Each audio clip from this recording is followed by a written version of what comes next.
Hello and welcome to my list for the top 15 shooting guards in the NBA right now. If you missed my previous video, I made a video about the top 15 point guards in the NBA. Go check that out if you haven't seen it already.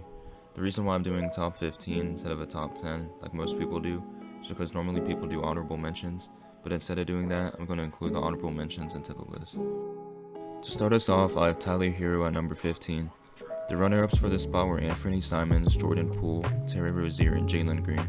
But ultimately I decided Tyler Herro deserved this spot. Herro came off a season averaging 20 points per game along with 4 assists and 5 rebounds, while shooting 44% from the field and 38% from 3. Unfortunately, Herro got hurt in the first game of the playoffs, and he ended up missing the rest of the playoffs. It's crazy to think if Herro was healthy, what this Heat team could have done. Would Herro have put the Heat over the edge and won the championship? I'm not too sure, but I guess we'll never know. At number 14, I have Josh Giddey. In Giddey's second season, he averaged 16.6 points per game, along with 6 assists and 8 rebounds. Giddey had struggles with efficiency in his first season, but vastly improved in his second season, shooting 48% from the field and 33% from 3. Giddey is only 20, entering his third season. He is one of the best young playmakers in the league, and he has already shown vast improvements on his jump shot and efficiency in just 2 seasons. Giddey will only get better. Giddey alongside SGA forms one of the best young duos in the league, and the Thunder will be doing damage in the West very soon. At number 13, I have CJ McCollum. It may be surprising why I have him this low, but he had some of the worst efficiency in his career this past season. McCollum is coming off a season averaging 21 points per game, 5.7 assists, and 4.4 rebounds, while shooting 44% from the field and 39% from 3. With Zion coming back, McCollum will have another weapon on offense to pass to, and Zion will help elevate the offense as Zion attracts double teams, which gets teammates open.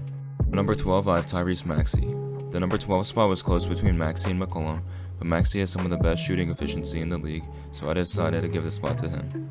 He averaged 20 points per game while shooting 48% from the field and 43% from 3.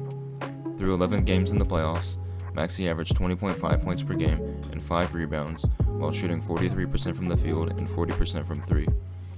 With the possibility of Harden leaving, Maxey's role will shift from a third option to the team facilitator and floor general. It'll be exciting to see how Maxey embraces the role of being the floor general.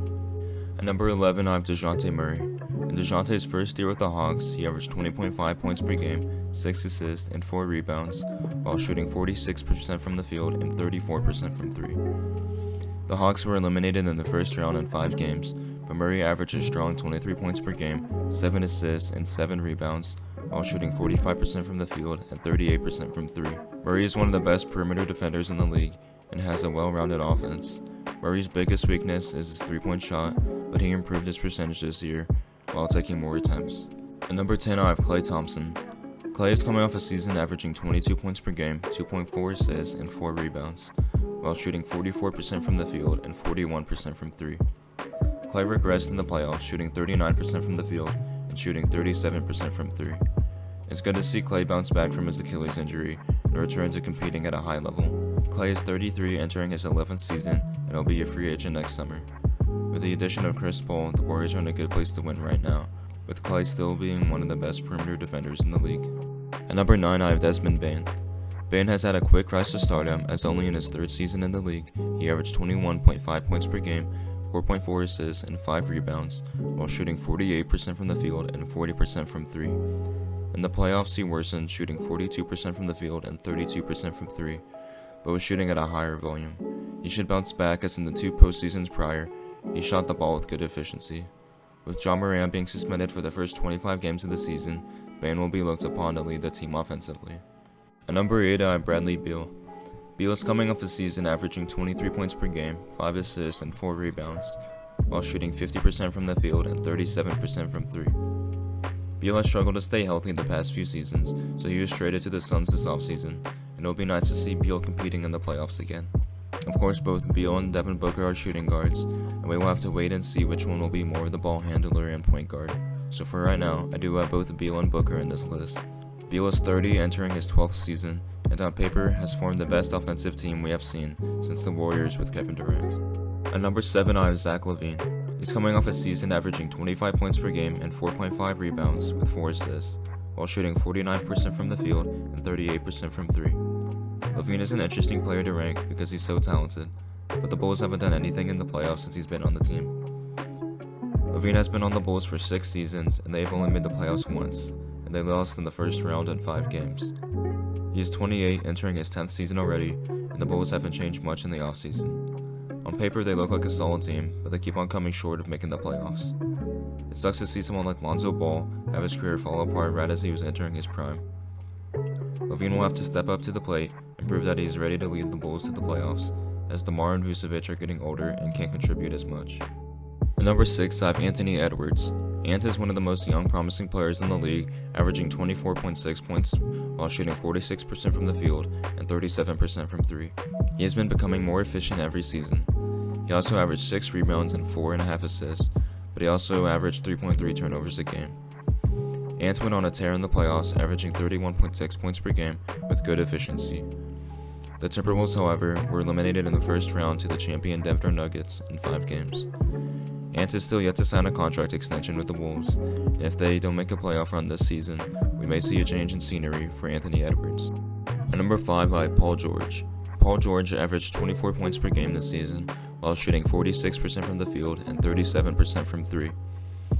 George missed the entirety of the postseason due to a sprained knee, which was a huge blow for the Clippers, who got eliminated in 5 games to the Suns in the first round. The Clippers traded their future in SGA and a plethora of first-round picks for George. He has struggled with staying healthy for the past few seasons. Paul George is one of the best 3-and-D players in the league when he's healthy. Hopefully both PG-13 and Kawhi can stay healthy and help the Clippers compete at a high level again. At number 4, I have Jalen Brown. Jalen Brown is easily coming off of his best season, averaging 26.5 points while shooting 49% from the field and 34% from 3. Brown actually took a step back on the offensive end in the playoffs, putting up less shots, but he was more efficient, shooting 50% from the field and 35% from 3. Brown has improved every season and is great on both ends of the floor, being one of the best all-around offensive players, while being an exceptional defender. Brown and the Celtics had just agreed on a contract extension, making him the highest paid NBA player in history. Brown will have to work on his ball handling, as he averaged 3.5 turnovers in the playoffs, which most were from sloppy dribbling with his left hand. At number 3, I have Kyrie Irving. I know Kyrie is traditionally a point guard, but in the 20 games he played with the Mavericks, he played shooting guard alongside Luka, and he will most likely continue to play shooting guard next season. On the Mavericks, he averaged 27 points per game while shooting 51% from the field and 39% from 3. Of course, the Mavericks missed the playoffs and the play-in tournament. Kyrie and Luka form arguably the best backcourt in the league, but the defense is lacking. The Mavericks went out and drafted Derek Lively and Oliver Maxence Prosper, as well as trading for Grant Williams, who will all help on the defensive end. At number 2, I have Donovan Mitchell. In his first season with the Cavs, he averaged 28 points per game, while shooting 48% from the field and 38% from 3. This is the most efficient he's been in his career, while shooting at one of the highest volumes in the league. Alternatively, Mitchell struggled in the playoffs, as the Cavs were eliminated in the first round against the Knicks. Mitchell has shown that he is one of the best playoff performers in the league before. Once Mitchell adjusts to playing in the Cavs playoff system, the Cavs will be making deep runs in the playoffs for years to come. And at number 1, I have Devin Booker. This number 1 spot was close between D-Book and Mitchell, but I believe Booker has a slight edge based off of the postseason we just had. In the regular season, he averaged 28 points per game, shooting nearly 50% from the field, and knocking down 35% of his 3-point attempts. Plus, he's an 86% free throw shooter. That's some serious scoring prowess.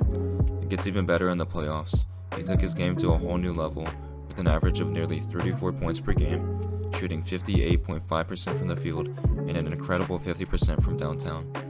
Devin is a clutch performer when it matters most.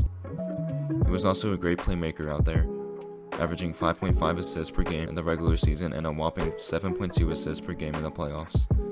He's not just a scorer, he's an incredible facilitator too. And as a shooting guard, he's pulling down 5 rebounds per game in the regular season and in the playoffs. But stats alone don't tell the whole story. Devin Booker is a game changer. He can score from anywhere on the court, drive to the basket, nail the mid-range, and of course sink those deadly threes. Devin's also shown tremendous improvement on the defensive end. While he might not be the best knockdown defender yet, his dedication to improve his defense is clear, and that's what makes him a complete player. Thank you so much for watching. It would mean so much to me if you would like and subscribe. I'm a new content creator and I would love your support. Have a good night or day.